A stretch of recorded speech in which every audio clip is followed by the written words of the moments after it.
السلام علیکم ورحمۃ اللہ وبرکاتہ۔ میں نونو پٹھان ایک بار پھر سے آپ سب کا استقبال کرتا ہوں، خیر مقدم کرتا ہوں ہمارے یوٹیوب چینل اور فیس بک پیج پر۔ جیسا کہ آپ سب جانتے ہیں کہ کچھ مسئلے ہوتے ہیں، کچھ سوال ہوتے ہیں جو کہ ہم مفتی صاحب سے معلومات کرتے ہیں، تو آج بھی کچھ سوال ہیں جو کہ ہم مفتی صاحب سے معلومات کریں گے، لیکن اس سے پہلے ہم مفتی صاحب کا استقبال کرتے ہیں، خیر مقدم کرتے ہیں کہ مفتی صاحب تشریف لائیں۔ مفتی صاحب آج بھی کچھ سوال ہیں، جس میں پہلا سوال یہ ہے، شب معراج منانا اور اس رات میں عبادت کرنا کیسا ہے؟ بسم اللہ الرحمن الرحیم۔ شب معراج سے متعلق سوال ہے کہ شب معراج منانا اور عبادت کرنا کیسا ہے۔ تو دیکھیے، شب معراج اولاً تو یہ بات لوگوں کے ذہن و دماغ میں آ جائے کہ معراج کی پہلی بات یہ ہے کہ کوئی متعین رات نہیں ہے کہ کس رات میں معراج ہوئی۔ اس سلسلے میں مورخین کا اختلاف رہا ہے، تاریخ کے اعتبار سے بھی، مہینے کے اعتبار سے بھی، دنوں کے اعتبار سے بھی۔ مہینوں کے اعتبار سے کہ بھئی رجب کے مہینے کی بھی تاریخ ملتی ہے مہینہ، اسی طرح شوال کا بھی، رمضان کا بھی ہے، اور جمادی الاولیٰ کا بھی ہے، جمادی الثانیہ کا بھی ہے۔ اسی طرح اگر ہم تاریخ کے اعتبار سے دیکھیں تو 17 تاریخ بھی اور 27 تاریخ بھی۔ اسی طرح سن دیکھیں تو سن میں جو ہے سن 5 نبوی کی تاریخ ملتی ہے، 6 نبوی کی، 11 کی اور 12 کی۔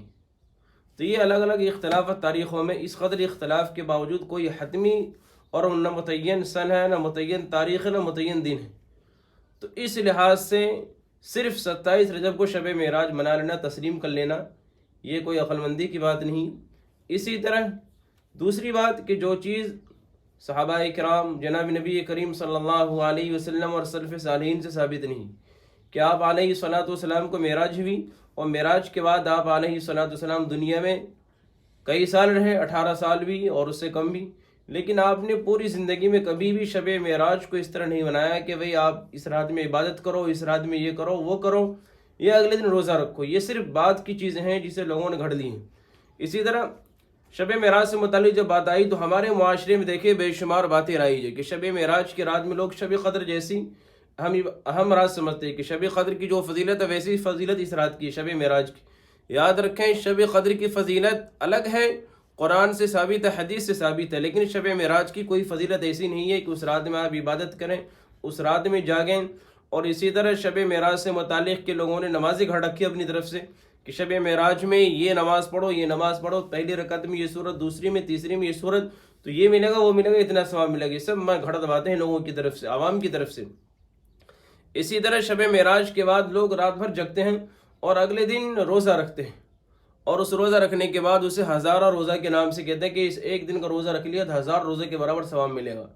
تو یہ بات بھی بے سند اور بے بنیاد بات ہے، کہیں سے ثابت نہیں۔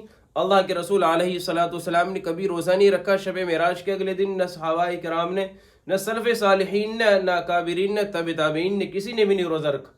تو اس لیے یہ ساری باتیں بدعت ہے اور بدعت سے بچنا ضروری ہے۔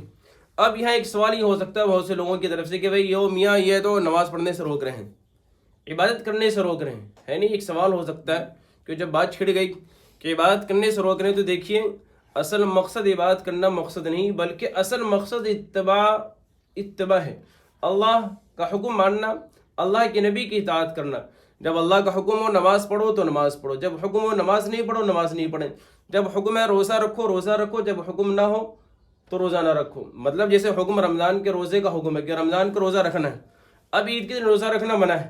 اب کوئی عید کے دن روزہ رکھے کوئی انسان، بظاہر اچھا عمل ہے کہ وہ روزہ رکھ رہے ہیں، لیکن اللہ کی طرف سے منع ہے کہ عید کے دن میزبانی کے دن، عید کے دن روزہ رکھنا منع ہے۔ تو اسی طرح میرے بھائیو سمجھنے کی بات یہی ہے، ہم یہ کہہ رہے ہیں کہ بات کرنا کوئی منع نہیں، لیکن آپ کسی ایک دن کو خاص طور سے متعین کر لینا، کسی ایک رات کو خاص کر لینا، اسپیشل بنا لینا، جس کا شریعت سے کہیں ثبوت نہ ہو، یہ بے بنیاد بات ہے، یہ بدعت ہے۔ اور اسی لیے اس بدعت کو روکنے کے لیے یہ حکم ہے کہ آپ ایسا کام نہ کریں جس سے دین کے اندر نئی بات پیدا ہو جائے اور بدعت بن جائے۔ اسی لیے اس سے روکنا ہر مسلمان کے لیے، رکنا بھی اور روکنا بھی ضروری ہے۔ اگر کوئی یہ غلط کام کر رہا ہو تو خود بھی روکیں اور سامنے دیکھنے والا غلط کام کرنے والے کو روکے۔ جی جزاک اللہ۔ مفتی صاحب ہمارا اگلا سوال یہ ہے، اذان کب شروع ہوئی اور کیسے ہوئی؟ دیکھیے اذان کب شروع ہوئی اور کیسے ہوئی، اذان کے سلسلے میں بھی یہ آج کے سوال ہیں، بڑے لمبے لمبے سوال ہیں جی کہ اذان کب شروع ہوئی، اس کی ابتدا کیسے کب ہوئی اور کیسے ہوئی. تو اذان کی ابتدا سے متعلق جب اللہ کے رسول جناب محمد رسول اللہ صلی اللہ علیہ وسلم نے مدینے کی ہجرت کی، مکے سے مدینے کی ہجرت کی، اور ہجرت کا پہلا سال، تو آپ علیہ الصلوۃ والسلام کو فکر ہوئی کہ نماز اجتماعیت کے ساتھ کیسے پڑھیں، جماعت کے ساتھ کیسے پڑھیں. اس سلسلے میں آپ نے صحابہ کرام کو جمع کیا، صحابہ کرام سے مشورہ کیا کہ بتاؤ نماز کے لیے کہ ہم کیسے ایک ساتھ سب لوگ مل کر کے جمع ہو اور نماز پڑھیں.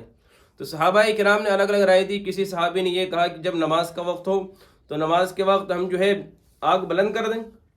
کسی صحابی نے کچھ اور مشورہ دیا کہ ہم جو ہے اس وقت آواز لگائیں گے. کسی نے مشورہ دیا کہ اس وقت ہم ناقوس بجائیں. کسی نے کہا نرسنگا بجائیں جو یہود و نصارہ میں رائج ہے. تو آپ علیہ الصلوۃ والسلام نے ساری چیزوں کو دیکھتے ہوئے آپ نے فرما دیا کہ یہ سارے طریقے غیروں کے طریقے ہیں اور غیروں سے مشابہت ہوگی، اس لیے آپ نے سب کو منع کر دیا. حضرت عمر فاروق رضی اللہ عنہ نے ایک رائے دی کہ میری رائے یہ ہے کہ آپ جب نماز کا وقت ہو تو اس وقت ایک آدمی ہمارے میں سے ایک آدمی چلا جائے اور اعلان کرے محلے میں جا کر کے الصلاۃ جامعہ، الصلاۃ جامعہ یہ اعلان کرے. تو آپ نے یہ رائے پسند فرمائی اور پھر حضور اکرم صلی اللہ علیہ وسلم نے حضرت بلال رضی اللہ عنہ کو حکم بھی دیا، اس کام پر مامور فرما دیا کہ بلال آپ یہ کام کرنا. اسی دن رات میں ایک صحابی ہے، انصاری صحابی، حضرت عبداللہ ابن زید ابن عبد ربہ، حضرت عبداللہ ابن زید ابن عبد ربہ رضی اللہ عنہ صحابی رسول ہیں. انہوں نے خواب میں دیکھا کہ فرشتے انہیں اذان کے کلمات سکھلا رہے ہیں. فرشتے اذان دے رہے ہیں، یعنی فرشتوں کے ذریعے اذان کے کلمات سکھلائے گئے. جب صبح ہوئی اور جب بیدار ہوئے تو جناب نبی کریم صلی اللہ علیہ وسلم کی خدمت میں حاضر ہوئے یہ صحابی، اور آپ نے حضور کے سامنے پورا واقعہ، رات کا واقعہ پیش کر دیا اور اذان کے کلمات اللہ اکبر اللہ اکبر اشہد ان لا الہ الا اللہ، یہ سارے پورے کلمات اذان کے حضور کے سامنے سنائے کہ میں نے خواب میں یہ دیکھا. تو اللہ کے رسول نے فرمایا یہ خواب برحق خواب ہے، سچا خواب ہے. اور حضرت جناب نبی کریم صلی اللہ علیہ وسلم نے فرمایا کہ یہ کلمات بلال کو سکھلاؤ، کیونکہ بلال کی آواز بلند ہے اور خوبصورت بھی ہے آواز. ان صحابی رسول کی آواز پست تھی. چنانچہ حضرت عبداللہ ابن زید ابن عبد ربہ رضی اللہ عنہ نے حضرت بلال کو اذان کے کلمات سکھلائے. اذان کے کلمات سکھلانے کے بعد حضرت بلال رضی اللہ عنہ نے صبح میں اذان دی. جب صبح میں اذان دی، حضرت بلال رضی اللہ عنہ کی آواز بھی بلند تھی اور خوبصورت آواز تھی. حضرت عمر رضی اللہ عنہ کے کانوں میں اذان کی آواز پڑی. جیسے ہی پڑی آپ اپنی چادر سنبھالتے ہوئے گھر سے نکلے. اس حالت میں کہ چادر گھسٹ رہی تھی آپ کی، اور حضور کے سامنے آ کر کے فرمایا کہ قسم کھا کر کے کہ میں نے بھی بے عین ہی یہی خواب دیکھا. تو اللہ کے رسول نے فرمایا، اللہ کا شکر ادا کیا، اور پھر اللہ کے رسول نے فرمایا کہ پھر یہ خواب من جانب خداوندی ہے، خواب برحق ہے. اور پھر اس کے بعد اس وقت سے امت میں اذان کا رواج ثابت ہو گیا. پہلی ہجری کا واقعہ ہے. جزاک اللہ. مفتی صاحب ہمارا اگلا سوال یہ ہے، امام صاحب کا محراب کے اندر کھڑا ہونا کیسا ہے؟ دیکھیے امام صاحب کا محراب کے اندر کھڑا ہونا کیسا ہے. امام صاحب محراب کے اندر اگر پورے کھڑا ہو جائیں تو یہ کھڑا ہونا مکروہ تنزیہی ہے. بہتر یہ ہے کہ جب نماز محراب میں کھڑا ہوں تو قدم ایڑی باہر نکال دے، تھوڑی سی ایڑی. جیسے ایک مثال کی طرف یہ ہے، اور امام صاحب یہاں کھڑا ہوں گے تو پورے پیر اندر نہ ہو بلکہ ایڑی تھوڑی سی باہر ہوگی، تو یہ مکروہ نہیں ہوگی. لیکن پورے قدم اندر چلے جائیں تو یہ مکروہ ہے، کراہت سے خالی نہیں ہے، مکروہ تنزیہی. لیکن ایک بات اور، اگر جہاں نماز ہو رہی ہو جگہ تنگ ہو، یہ بھیڑ بہت ہو، بڑا مجمع ہو، اور اگر ایڑی نکالنے میں دشواری ہو رہی تو اگر امام صاحب اندر ہی کھڑا ہو جائیں بڑے مجمع کو دیکھتے ہوئے بھیڑ کی وجہ سے، تو کوئی بات نہیں، پھر مکروہ بھی نہیں ہے، مکروہ تنزیہی بھی نہیں. مفتی صاحب ہمارا اگلا سوال یہ ہے، ایک شخص کندھے پر رومال یا چادر اس طرح ڈالے کہ دونوں جانب لٹک رہے ہوں تو نماز ہو جائے گی یا نہیں؟ ہاں، اگر کوئی شخص اپنے کندھے پر یا سر پر رومال ڈالے، کوئی رومال وغیرہ ہو تو بس اس طرح ڈال لینا پورا کہ اس کے دونوں سرے لٹک رہے ہوں.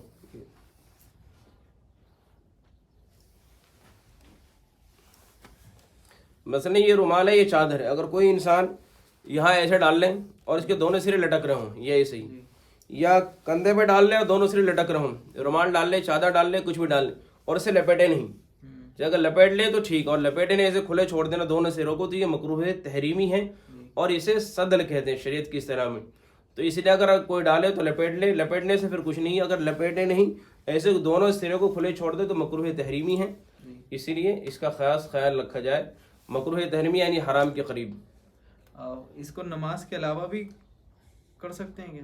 ہاں دیکھیے، اگر نماز کے علاوہ بھی اسے لٹکانا یہ لٹکانا اچھا عمل نہیں ہے. نماز کے علاوہ مکروہ تنزیہ ہے. بہت سارے لوگ شیروانی والے یا کچھ اور جبہ قبہ والے دیکھیں گے کہ وہ شیروانی میں اس کا آستین میں ہاتھ نہیں ڈالتے اور کندھے پہ لٹکا لیتے ہیں شیروانی. تو وہ عمل مکروہ تنزیہ نماز سے باہر. نماز سے باہر لٹکانا مکروہ تنزیہ اور نماز کے اندر مکروہ تحریمی. نماز سے باہر کوئی رومال ایسے چھوڑ دیں، نماز سے باہر کوئی سر پہ سے چادر ایسے چھوڑ دے، لپیٹے نہیں، تو مکروہ تنزیہ ہے. مفتی صاحب ہمارا اگلا سوال یہ ہے، کاروبار کرنے کے لیے لون لینا کیسا ہے؟ دیکھیے، کاروبار کرنے کے لیے لون لینا کیسا ہے. لون سود ہے، اور سود کی حرمت قرآن کریم سے ثابت ہے، نص قطعی سے، کہ قرآن کریم میں صاف حکم ہے کہ سود کسی بھی صورت میں جائز نہیں ہے. اس لیے کاروبار کرنے کے لیے لون لے کر کے کاروبار کرنا یہ کسی بھی صورت میں جائز نہیں ہے. بہت شدید وعید ہے. اللہ تعالیٰ نے قرآن کریم میں صاف فرما دیا ہے، اے لوگو، ایمان والو، اللہ تعالیٰ سے ڈرو اور سود سے بچو. اور اگر تم نہیں بچو گے اس سے تو کان کھول کے سن لو، اللہ تعالیٰ کا اعلان جنگ ہے ایسے لوگوں کے لیے. بہت شدید وعید ہے. اس لیے سود لینا کسی بھی صورت میں جائز نہیں ہے. اگر کوئی اضطراری حالت ہو اور وہ حالات دیکھنے کے بعد تو اس وقت کا حکم الگ ہے، لیکن ایسے عام طور سے کاروبار کرنے کے لیے، کاروبار کو بڑھانے کے لیے یا کسی اور چیز کے لیے لون لینا جائز نہیں ہے. یہ سودی ہے، اسی لیے اس سے بچنا چاہیے، حرام عمل ہے. جزاک اللہ. آج کے جتنے بھی سوال تھے وہ الحمدللہ مکمل ہوئے. باقی آپ کامنٹ کریں، اگلے سوال انشاءاللہ اگلی ویڈیو میں مفتی صاحب سے معلومات کریں گے. تو ملتے ہیں اگلی ویڈیو میں. تب تک کے لیے آپ اپنا خیال رکھیں. اس ویڈیو کو شیئر کریں تاکہ زیادہ سے زیادہ لوگ اس بات کو سمجھ پائیں، عمل کر پائیں. السلام علیکم ورحمۃ اللہ وبرکاتہ.